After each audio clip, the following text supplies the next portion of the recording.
Third application note करना बेटा लोग। बच्चा हम लोग डिस्कस कर रहे थे एप्लीकेशन किसका, सॉल्युबिलिटी एंड सॉल्युबिलिटी प्रोडक्ट। तो application of solubility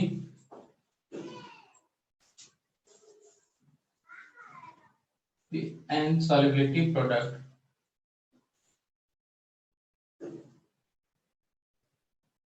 application of solubility and solubility product ये डिस्कस कर रहे थे हम लोग।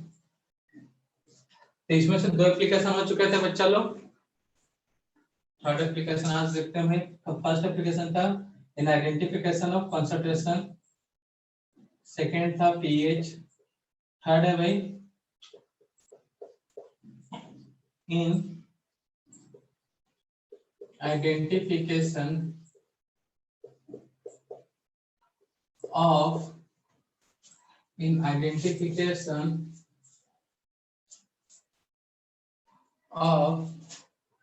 Nature of solution. अब यहाँ पे सॉल्यूशन का जो नेचर है वो बात किया गया है number of amount of solute in solvent. कितने टाइप के सॉल्यूशन है वो देखते हैं। तो जो सॉल्यूशन है वो 3 टाइप का होगा। सैचुरेटेड, पहले अनसैचुरेटेड से स्टार्ट करते हैं। अनसैचुरेटेड,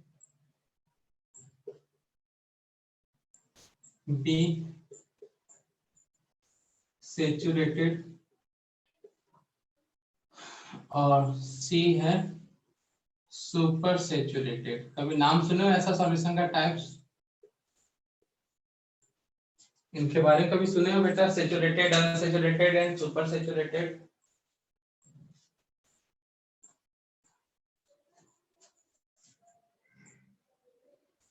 बेटा इस टाइप के सॉल्यूशन का नाम सुने हो? Saturated, super saturated, unsaturated.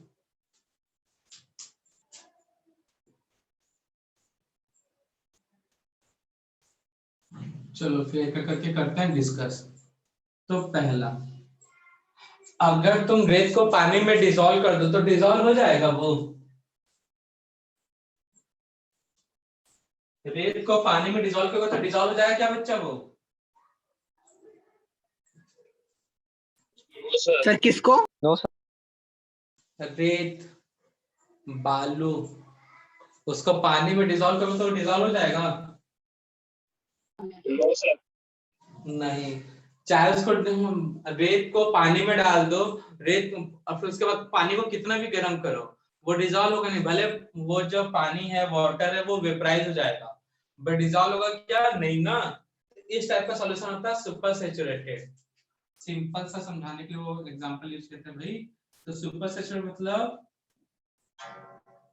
No more of solute dissolve in solution. बस एक्सप्लेन करने के लिए बताया गया था वो, ताकि एक बार दिमाग में घुस जाए। तो भैया रेत पानी में डिसॉल्व नहीं होता तो मतलब क्या बनता है उसका? तो सॉल्यूशन में क्या बोलते हैं?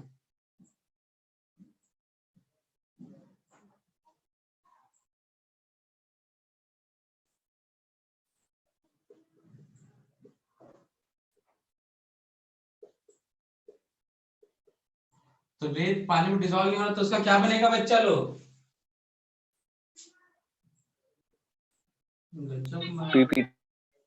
पीपीटी लिखा भी हुआ है, मतलब प्रेसिपिटेट।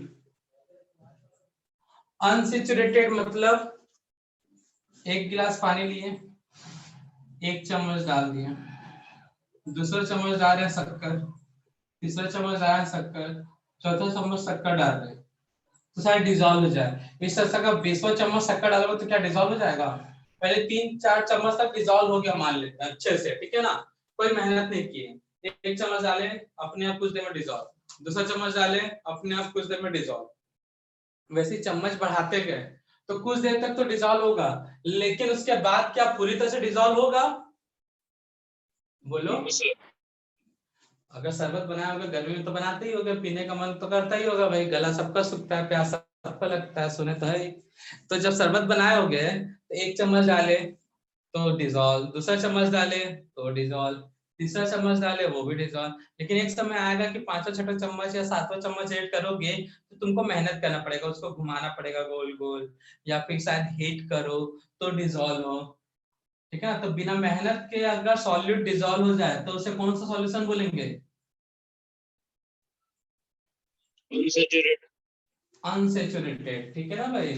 तो extra amount of solute dissolve at room temperature.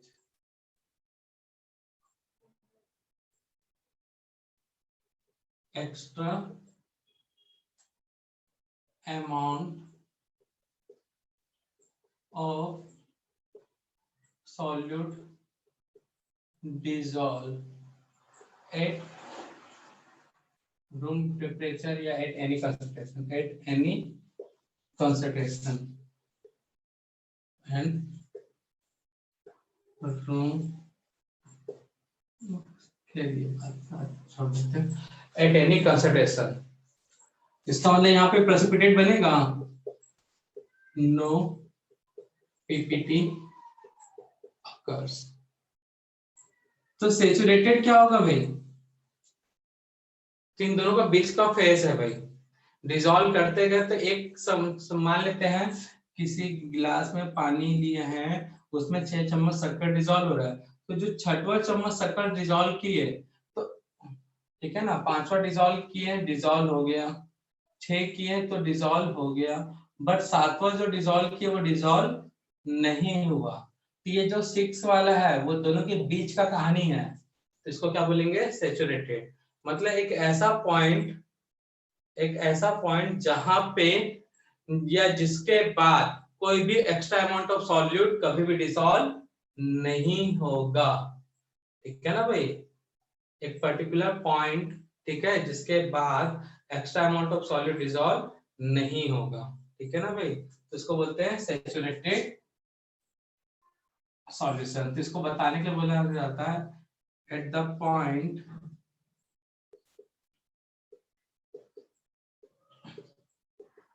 in which at the point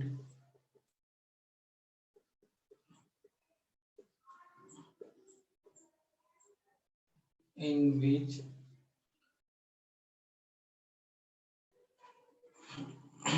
solute totally dissolved and ये टर्म याद रखना, ionic product equal to solubility product. Product second point, no PPT occurs. तो इसके लिए एक terms use होता है भाई, ये वाला line, ionic product equal to solubility product. तो सॉल्यूट जो है वो डिसॉल्व तो होगा बट आयनिक प्रोडक्ट इक्वल हो जाएगा सॉल्युबिलिटी प्रोडक्ट के। अब होता क्या है देखेंगे अभी कुछ देर में, पहले यहाँ तक नोट करो। तो समझने के लिए सिंपल सा है भाई, अगर शक्कर को पानी में डाले तो स्टार्टिंग में 1 चम्मच डिसॉल्व हो गया, वो अनसैचुरेटेड। रेत को पानी में डाल दिया, वो डिसॉल्व नहीं हुआ, तो सुपर सैचुरेटेड। और शक्कर डिसॉल्व करते जा रहे, डिसॉल्व होते जा रहा, एक समय के बाद डिसॉल्व होना बंद, तो उस समय से जस्ट पहले वाला स्टेज को क्या बोलते हैं? सैचुरेटेड। और उस समय ionic product and solubility product दोनों सेम होते हैं। हम देखते हैं आयनिक प्रोडक्ट क्या होता है भाई, नोट करो जल्दी यहां तक। तो हेडिंग नोट करो,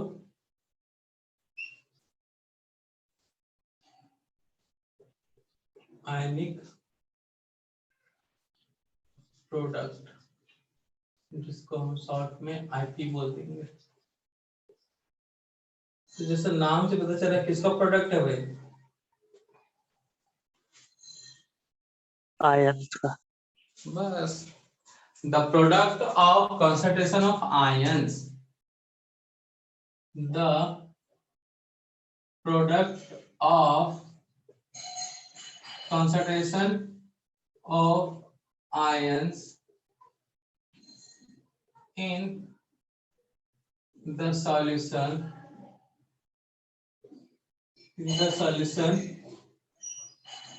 is called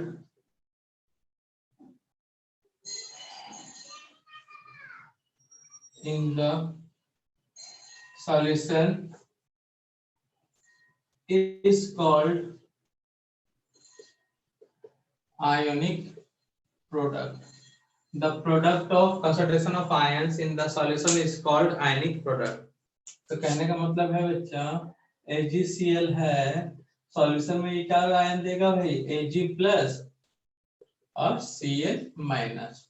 तो Ip का वैल्यू क्या होगा, कौन कौन सा आयन है, Ag, Cl, Ag का कंसंट्रेशन, Cl का कंसंट्रेशन, इसे क्या बोलते हैं, आयनिक प्रोडक्ट। और Ksp भी यही होता है ना भाई, Ksp का भी यही वैल्यू होगा कि नहीं होगा भाई। तो आयनिक प्रोडक्ट और Ksp के रिलेशन के थ्रू आप बता सकते हो सैचुरेटेड, अनसैचुरेटेड या सुपर सैचुरेटेड। तो फर्स्ट तो आयनिक प्रोडक्ट और सॉल्युबिलिटी प्रोडक्ट मतलब Ksp।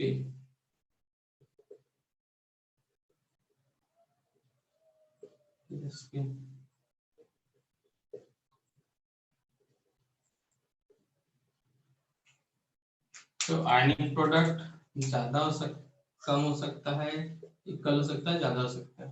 तो कम हुआ तो unsaturated,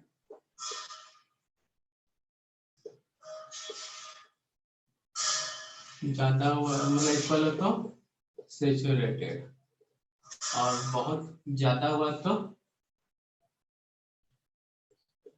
super saturated solution.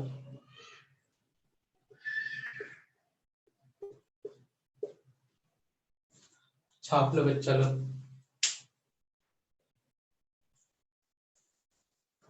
Note कर लो। तो ये था सॉल्यूशन का नेचर बता सकते हो। और सैचुरेटेड सॉरी सुपर सैचुरेटेड है मतलब that means precipitation is occurs।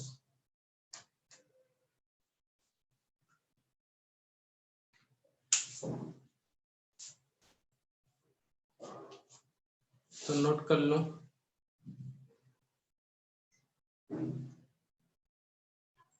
तो बच्चा सॉल्युबिलिटी प्रोडक्ट होता है कंप्लीट, ऑलमोस्ट अंतिम पड़ाव की ओर जाते हैं भाई, सॉल्ट हाइड्रोलाइसिस। तो क्या होता है भैया सॉल्ट हाइड्रोलाइसिस, टर्म से क्या समझते हो, क्या किया जाएगा यहाँ पे।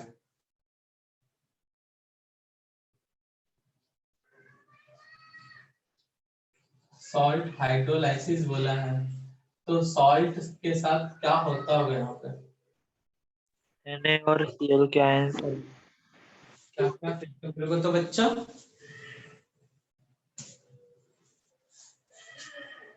बोलो। सर Na प्लस और Cl माइनस अलग हो जाए। हाँ ये भी सही है, लेकिन उसको सॉल्ट स्टेटमेंट वाटर के साथ रिएक्ट करके एसिड या फिर बेस बनाता है। एसिड और बेस बनाना है, जरूरी तो है नहीं कि सभी सॉल्ट एसिड और बेस बनाए वाटर के अंदर, ऐसा होता नहीं है, इस चैप्टर में बताएंगे। कोई हमसे कुछ कभी क्वेश्चन पूछा था क्या, सर हम लोग सॉल्ट में NaCl ही क्यों यूज करते हैं करके, कॉमन सॉल्ट में,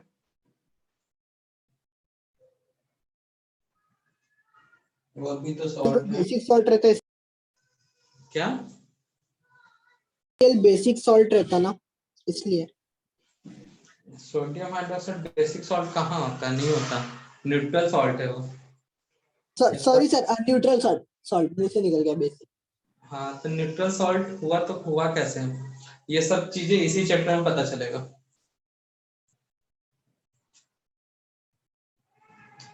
उसके अंदर जो एसिड और जो बेस यूज हुआ रहता है वो सॉल्ट बनाने को, वो दोनों की मतलब इक्वलाइजिंग वो रहती है, कैपेसिटी पावर बोलेंगे, क्या बोलेंगे इससे। समझ गया, लेकिन कैसे, हर सॉल्ट में तो वैसा ही होता है बच्चा, इक्वल अमाउंट में एसिड और बेस मिलेगा तभी तो सॉल्ट बनेगा। किसी एक का कंसंट्रेशन मतलब N1V1 इक्वल हुआ तभी तो N2V2 इक्वल होगा एसिड बेस का, तभी तो बनेगा सॉल्ट, नहीं तो नहीं बनेगा। तो पहले सॉल्ट को जब वाटर में डिसॉल्व करता है आयन कौन कौन सा मिलता है जनरली? भैया दो ही आयन है, इतना सोचने का जरूरत नहीं है, एक पॉजिटिव बनेगा एक नेगेटिव। तो डेफिनेशन उसी से ही भाई, the interaction between cation and anion of salt in its aqueous solution is called salt hydrolysis। तो ये होता है सॉल्ट हाइड्रोलाइसिस, मतलब सॉल्ट को वाटर में कर देना है डिसॉल्व। सेकेंड, क्या सभी सॉल्ट वाटर में एसिड और बेस सेम अमाउंट पे बनाएंगे?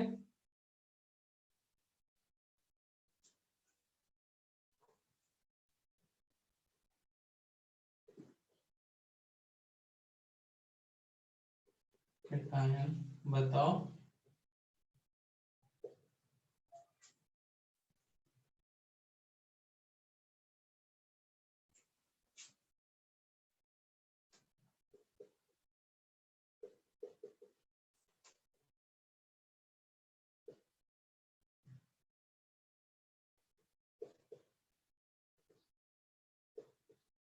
Only weak anion and cation is hydrolyzed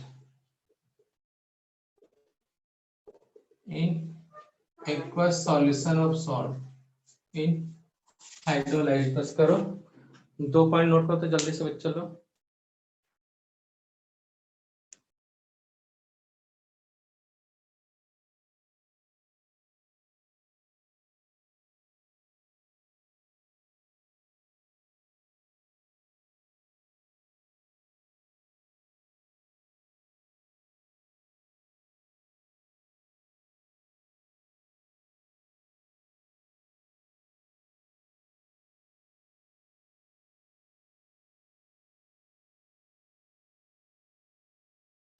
तो सेकंड पॉइंट है only weak anion and weak cation is hydrolysed. Third point है बच्चा लोग, strong anion and strong cation are not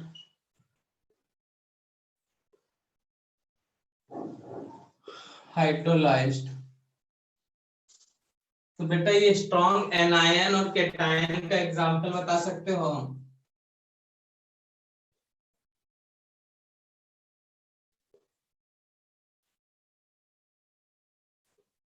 बोलो, बता चुके हैं बहुत पहले ये हम।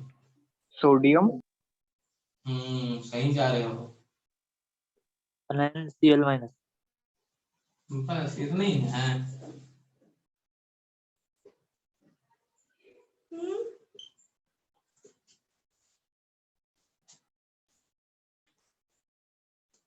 तो क्या क्या है भाई? Strong cation sodium, potassium, rubidium, सिलिशियम,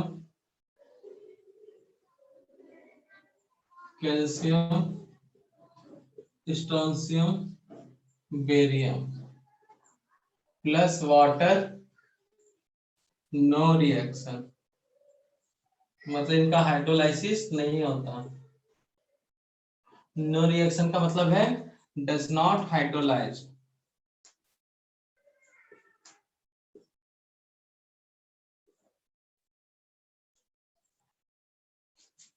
chlorine, bromine, iodine, SO4 2 minus, NO3 minus, ClO4 minus PO4 3 minus plus water, no reaction। तो नोट करो ये सब पॉइंट। तो जो NaCl है उनका हाइड्रोलाइज तो होता है, लेकिन वो सिर्फ क्या रहते हैं, आयन के फॉर्म में रहते हैं। और आयन जैसे NaCl टूटा तो आयन देगा Na+ Cl माइनस, जो वाटर से रिएक्शन करके आगे कुछ नहीं बनाता। अब बना लेता, सपोज मान लेते हैं बना लेता, कई लोग बोलेंगे नहीं सर बनाता है, मैंने देखा था, तो भैया NaOH और HCl बनेगा। और जो मुझे नहीं लगता दोनों सेहत के लिए अच्छा हो। नहीं तो फिर बोलेगा सर क्यों नहीं हो सकता है, बिल्कुल। तो एक काम करना, लैब में जाना, वहां से 50 ml NaCl लेना और 50 ml इसका, और दोनों का कॉकटेल बना के पी जाना, पता चल जाएगा पीने लायक है कि नहीं। बच गए मतलब बच जाओगे, कुछ होगा नहीं, बताने लायक एक्सपीरियंस आ जाएगा दूसरों को। तो स्ट्रॉन्ग केटायन एनायन वो हाइड्रोलाइज नहीं होते, मतलब ना तो उनसे बेस बनता है ना ही उनसे एसिड बनता है, ठीक है ना भाई। बाकी सभी सॉल्ट जो है जो स्ट्रॉन्ग एनायन और केटायन के नहीं होते हैं, वो वाटर से रिएक्ट करते हैं भाई, ठीक है ना भाई। चलो नोट करो जल्दी। नेक्स्ट हेडिंग नोट करना बच्चा, टाइप्स ऑफ सॉल्ट। तो कितने टाइप के सॉल्ट होते हैं भाई, तो इसके लिए पता करना पड़ेगा सॉल्ट बनता कैसे है। तो टाइप्स ऑफ सॉल्ट कैसे बनता है बच्चा सॉल्ट? एसिड और बेस को रिएक्ट करने से। एसिड और बेस का। अब कोई फैक्ट्री खोल के बैठा तो बात अलग है, वो बोलेगा सर वो मैं गया था समुद्र किनारे, पानी इकट्ठा किया, उसका सुखाया, उसके बाद उसको रिफाइन करके फिर सॉल्ट बनाया। तो ऐसा लंबा चौड़ा कोई भाषण नहीं देगा एसिड और बेस के हेल्प से। तो एसिड और बेस के नेचर पर डिपेंड करेगा टाइप्स ऑफ सॉल्ट, ठीक है ना। तो भैया एसिड स्ट्रॉन्ग है, बेस स्ट्रॉन्ग है, इसको बोलते हैं SaSB salt. Acid strong base weak, इसे बोलते हैं SaSB salt. Acid weak, W मतलब वीक, बेस स्ट्रॉन्ग, इसे बोलते हैं WaSB सॉल्ट। और एक होता है WaWb सॉल्ट, ठीक है। तो सॉल्ट कितने टाइप्स के होंगे? 4 टाइप्स के।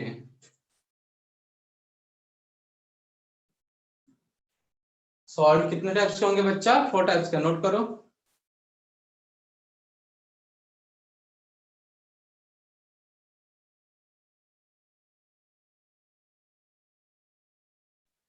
तो सॉल्ट कितने टाइप्स के होते हैं? 4 टाइप्स के। कोई एग्जांपल बता सकता है भाई?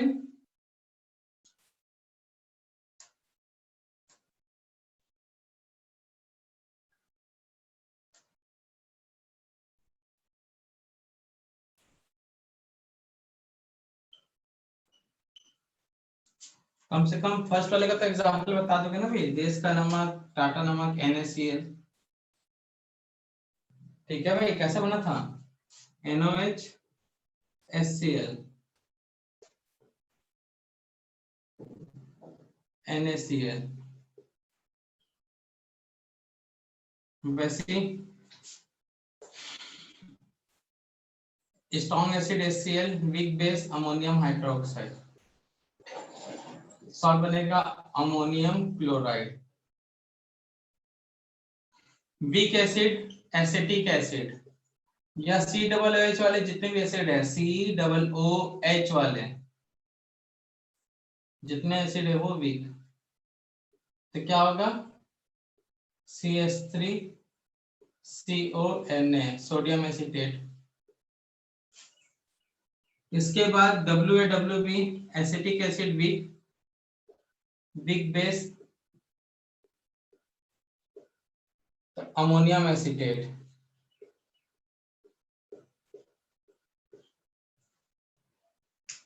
ठीक है। तो ये एग्जांपल हुआ किसका? सॉल्ट का। तो SaSB मतलब strong acid strong base salt, SaWB मतलब strong acid weak base, WaSB strong weak acid strong base, और लास्ट में दोनों वीक। तो ये हुए टाइप्स ऑफ सॉल्ट। ठीक है ना, आप एक एक करके देखते हैं इनका हाइड्रोलाइसिस और इनके सॉल्यूशन का नेचर, और उसके बाद नेचर निकालने के बाद मतलब लास्ट में फाइनल क्या करते हैं इस चैप्टर में, पीएच। तो फाइंड आउट करेंगे पीएच। नेक्स्ट हेडिंग है भाई सॉल्ट हाइड्रोलाइसिस, जो मैंने हेडिंग था उसी में कंटिन्यू करेंगे। सॉल्ट हाइड्रोलाइसिस में एक एक सॉल्ट का करेंगे हाइड्रोलाइसिस, और देखेंगे नेचर ऑफ सॉल्यूशन। तो हेडिंग नोट करना, in identification of acid and basic nature of in identification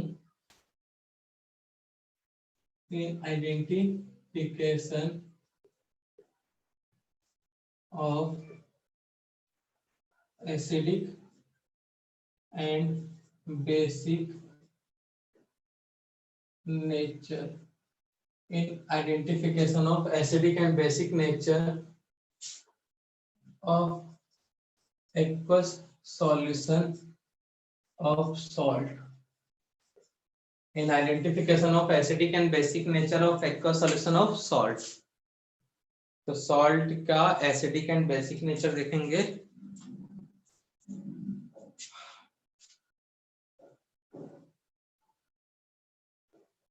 in identification of acidic and basic nature of aqua solution of salt.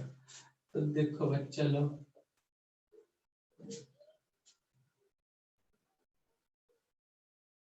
तो first SaSB salt, SaSB salt example है NaCl। तो बच्चा NaCl को dissolve करोगे तो कौन कौन सा आयन देगा, Na+Cl- देगा ना। तो Na का वाटर के साथ रिएक्शन होगा क्या, Cl का वाटर के साथ रिएक्शन होगा, बोलो। नो रिएक्शन, मतलब ना ही एसिड बनेगा ना ही बेस, मतलब ये कैसा होगा, न्यूट्रल। तो लिख दोगे यहाँ पे सॉल्यूशन इज न्यूट्रल। ठीक है, ये SaSB सॉल्ट हुआ। तो सेकेंड SaWB सॉल्ट है, तब पहले एग्जांपल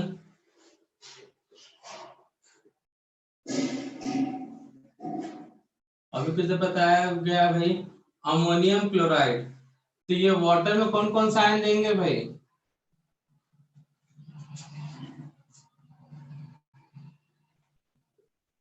अमोनियम क्लोराइड वाटर में कौन कौन सा आयन देगा,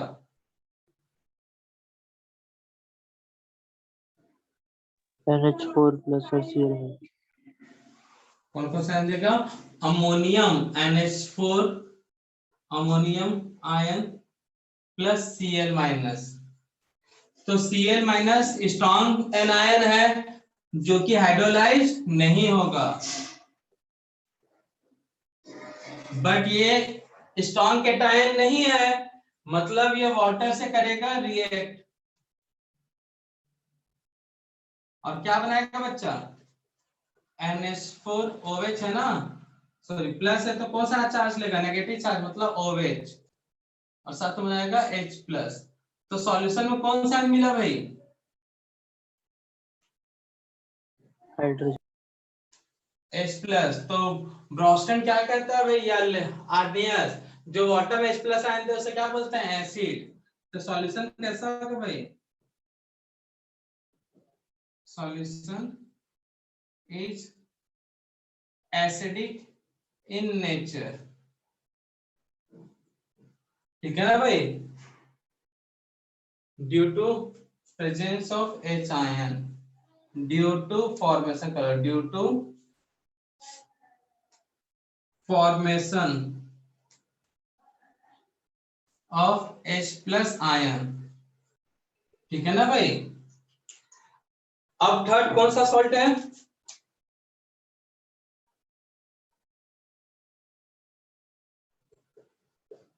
SA, सॉरी ऐसे नहीं था, WASB salt, WASB salt. Example,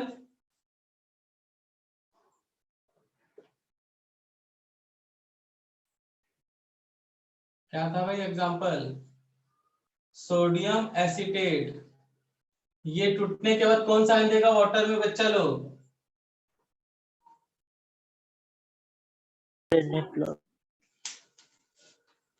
Na+ ion CH3CO-। तो Na+ ion reaction with water, no reaction, strong ion है भाई। CH3CO- रिएक्शन विथ वाटर क्या बनाएगा ये बताओ? CH3COH। और कौन सा आयन दिया भाई? H+। कौन सा आयन दिया? H+। H- sir.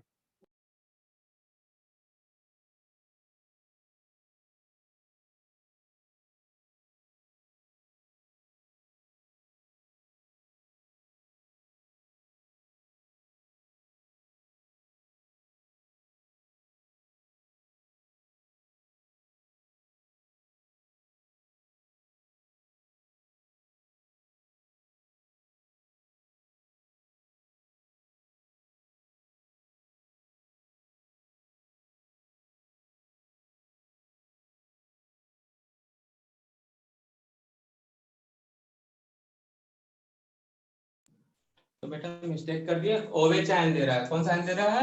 OH। तो इसका मतलब क्या होगा? आर्नियस क्या कहता है भाई? सॉल्यूशन इज एसिड या बेस? Basic in nature. क्यों? ड्यू टू फॉर्मेशन ऑफ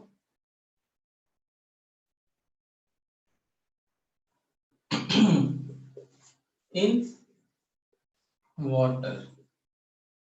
तो जो वाटर में H+ आयन दे उसे क्या बोलते हैं? एसिड। और OH दिया तो बेस।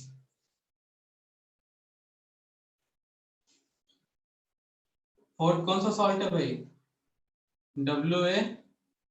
WaWb salt. इसका एग्जांपल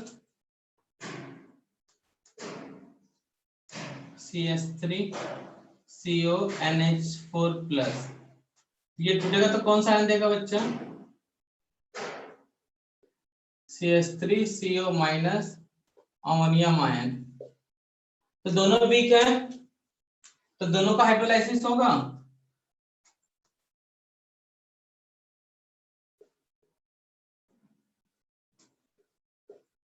तो फर्स्ट वाला कौन सा आयन देगा बताओ? वाटर के साथ रिएक्शन से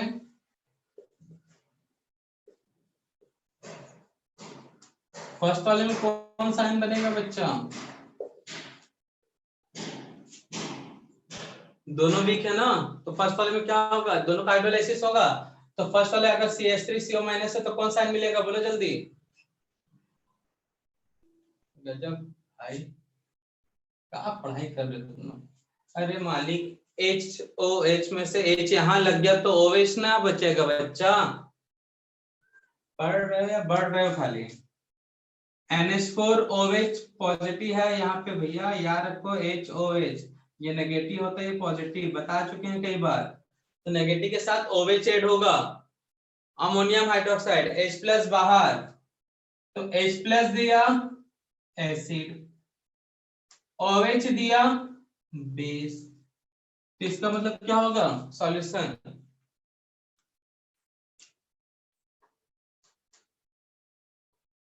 नेचर ऑफ सॉल्यूशन,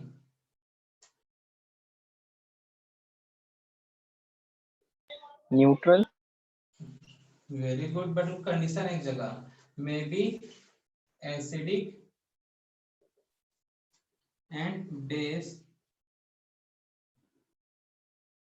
और न्यूट्रल, बट इसके कंडीशन है when concentration of OH ion equal to concentration of H plus ion। अब ये कैसे पता चलेगा भाई? if rate of hydrolysis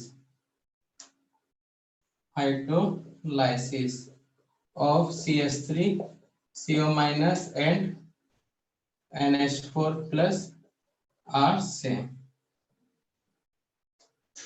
तो इन दोनों का हाइड्रोलाइसिस का रेट सेम हुआ तो OH और H प्लस दोनों सेम होगा और उसमें न्यूट्रल, नहीं तो एसिड भी हो सकता है और बेस भी हो सकता है। तो फोर्थ वाले में डायरेक्टली कह नहीं सकते कि न्यूट्रल होगा या एसिड होगा या फिर बेस होगा, तो रेट ऑफ हाइड्रोलाइसिस पे डिपेंड करेगा। इस तरह से सॉल्यूशन हुए, मतलब सॉल्ट हाइड्रोलाइसिस का टॉपिक में पता चला हम लोग को कौन सा सॉल्ट एसिड होगा और कौन सा सॉल्ट का सॉल्यूशन बेस होगा। क्लियर है बच्चा लोग? तो फर्स्ट वाला सॉल्ट हमेशा कैसा होगा?